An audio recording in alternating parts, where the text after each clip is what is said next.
Monsoon offer. Sugar, cholesterol, thyroid ടെസ്റ്റുകൾക്ക് 150 രൂപ മാത്രം. Labs MHL, Eriyad, Kara, Asmabi college.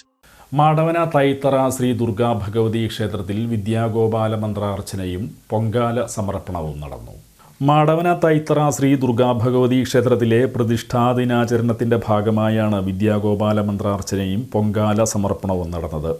ആഘോഷങ്ങളുടെ ഭാഗമായി ഗണപതി ഹവനം, അഭിഷേകം, ഉഷപ്പൂജ, ഉച്ചപ്പൂജ, പ്രസാദ ഊട്ട്, ദീപാരാധന എന്നിവ നടന്നു. ഭാരവാഹികളായ TV Ratheesh, TV Swayamvaran, TA Anoop, TR Rajesh, TV Rupesh, Dileep എന്നിവർ നേതൃത്വം നൽകി. വിശ്വേശ വിദ്യാമാശു പ്രയശ്ചമേ സർവജ്ഞത്വം പ്രസീദമേ രമാ ചമേ ഓം ക്ലീം ഹൃഷ്വം പ്രസീദമേ രമാ രമണ വിശ്വേശ കൃഷ്ണ ഹരേ കൃഷ്ണ സർവജ്ഞത്വം വിദ്യാമാശു പ്രയശ്ചമേ ഓം ക്ലീം കൃഷ്ണ ഹരേ കൃഷ്ണ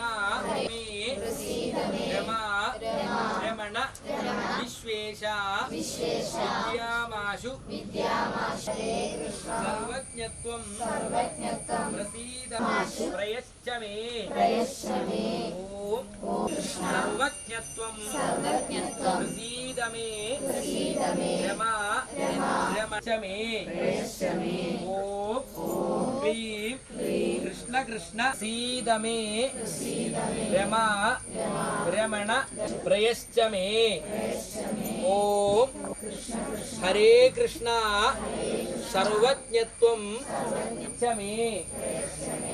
നമ്മളെ വർഷങ്ങളായി നടത്തി വരുന്ന വിദ്യാഗോപാല മന്ത്രാർച്ചന ഈ വർഷം പ്രതികൂല കാലാവസ്ഥയിലും ധാരാളം കുട്ടികൾ എത്തിച്ചേർന്നിരുന്നു. അതിൽ വളരെയധികം സന്തോഷമുണ്ട്. അതേപോലെ തന്നെ ഇനി കുടുംബൈശ്വര്യത്തിനും ക്ഷേമൈശ്വര്യത്തിനുമായി നടത്തുന്ന പൊങ്കാല സമർപ്പണം അല്പസമയത്തിനകം ആരംഭിക്കും. അതിനും ധാരാളം കുടുംബത്തിൽ നിന്നും ധാരാളം കുടുംബിനികൾ ഇവിടെ എത്തിച്ചേർന്നിട്ടുണ്ട്. അതേപോലെ അതിനുശേഷം പ്രസാദൂട്ട് കാര്യങ്ങളുമായിട്ടാണ് ഈ വർഷത്തെ പ്രതിഷ്ഠാദിന കർമ്മം, അതായത് തൈത്ര ശ്രീ ദുർഗാ ഭഗവതി ക്ഷേത്രം ഇടവമാസത്തിലെ മകീരിയ നാളിലാണ് ആഘോഷിക്കുന്നത്. അതിനേക്ക് എത്തിച്ചേർന്ന എല്ലാ കുടുംബാംഗങ്ങളെയും അതേപോലെ നാട്ടുകാർ എല്ലാവരെയും ഈ സമയത്തിൽ ഞാൻ എല്ലാവരെയും അനുമോദിക്കുകയാണ്. ഈ ഒരു ക്ഷേത്രം ഈ നാടിൻ്റെ തന്നെ ഒരു നല്ലൊരു ഐശ്വര്യമായി മാറിക്കൊണ്ടിരിക്കുന്ന ഈ സാഹചര്യത്തിൽ എല്ലാവരും എത്തിച്ചേർന്നിട്ടുണ്ട്. ഇനിയും ഭക്തജനങ്ങൾ എത്തിക്കൊണ്ടിരിക്കുന്നു. നൂറുകണക്കിന് ആളുകളാണ് ഈ ചടങ്ങിനായി ഇവിടെ എത്തിക്കൊണ്ടിരിക്കുന്നത്.